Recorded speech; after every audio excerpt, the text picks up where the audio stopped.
Pakistan Peoples party کا انتخاب کیوں کیا؟ ہائے، آپ کو یہ سوال میرے خاندان والوں نے دیا ہے. جس نے بھی دیا، بہرحال میں نے آپ سے سوال لازمی کرنا. میرا جی سارا خاندان میرے خلاف ہے. ادارے بہت سارے لوگ تو کہتے پرورش فاؤنڈیشن کے علاوہ بھی 2-3 اداروں سے منسلک ہوں، ان کے بورڈز پہ بھی ہوں. ایک کا میں نے استعفیٰ دے دیا ہے اس سے پہلے کہ وہ مجھے دھکے مارتے. ایک آدھا مجھ سے مانگنے والے ہیں. پرورش والوں کا بھی کوئی پتہ نہیں کس دن میرے خلاف کو ہو جائے. اور میرے سب اس فیصلے پہ میرے ساتھ کوئی سپورٹ نہیں ہے، فیملی کی، فرینڈس کی. ایوری بڈی تھنکس کہ this is the worst decision which I could have made. اور میں بلکہ یہ کہتا ہوں کہ جی یہ فیصلہ لینے سے پہلے میں ایک سینٹ تھا، یعنی کہ واٹ گڈ ریپوٹیشن، شاویز ہے، پڑھا لکھا بھی ہے، ایمانداری سے اپنا کام کاروبار بھی کرتا ہے اور فلائی کام بھی کرتا ہے. خان صاحب کی پارٹی کیوں نہیں جوائن کی؟ مسئلہ ہے سر کہ تسی 10 قتل کر کے پی ٹی آئی جوائن کر لو تو تانوں لوکی سمجھن گے کہ جی تواڈے تو بڑا فرشتہ کوئی نہیں.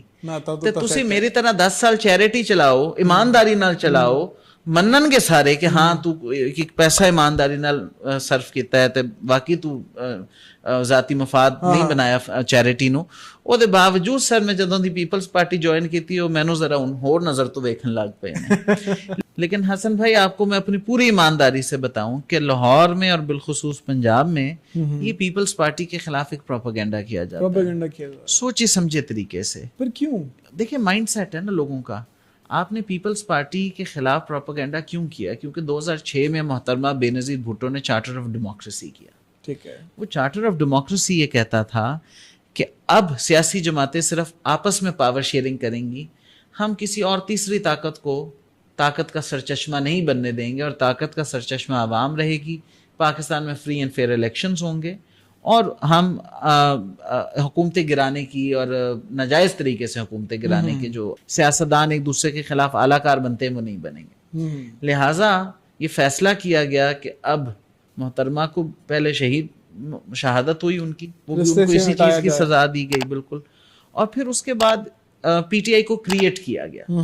اور وہ کریٹ کیا گیا یہ نہیں کہ خان صاحب کی پاپولیرٹی نہیں تھی، خان صاحب was a popular leader in his own right, لیکن پہلے ان کی صرف شہرت تھی، ان کی مقبولیت تھی، پھر ان کی قبولیت بھی ہو گئی.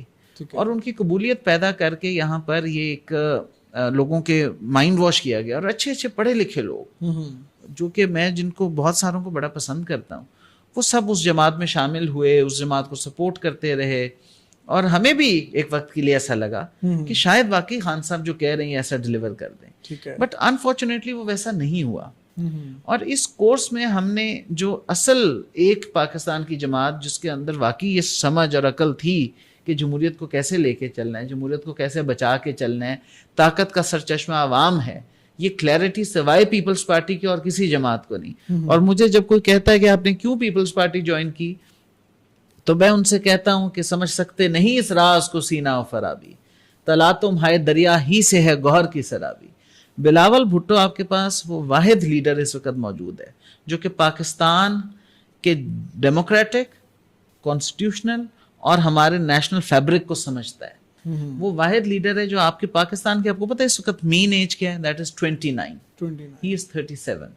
So he is the nearest to the 70-80% of the Pakistanis in age, and not only in age, also in spirit, in mind and by heart. وہ جس طرح سے چیزوں کو انالائز کرتا ہے، وہ کہتا ہے میں نے نفرت اور تقسیم کی سیاست نہیں کرنی، میں نے اپنے حریفوں کو جیل میں بند کرنے کی سیاست نہیں کرنی، میں نے سیاسی قیدی نہیں بنانے، میں نے صحافیوں پہ پابندی نہیں لگانی، میں نے فوج کو گالی نہیں دینی، میں نے کسی ادارے کو گالی نہیں دینی، میں نے یہاں پر ایک کانسٹیٹیوشنل ڈیموکریسی جس میں سویلین سپریمیسی ہو مگر ہر ادارے کے حقوق کا خیال رکھا جائے، ہر ادارے کی عزت اور وقار کا خیال رکھا جائے، ایک ایسا معاشرہ بنانا ہے. یہ عقل کی بات بلاول بھٹو کے علاوہ کیا کسی آپ کے سو کال جو بڑے بڑے آپ نے جائنٹس کریٹ کیے ہوئے ہیں جن کو آپ بہت بڑا لیڈر سمجھتے، کسی کے منہ سے آپ نے عقل کی بات سنی ہے تو مجھے بتائیں.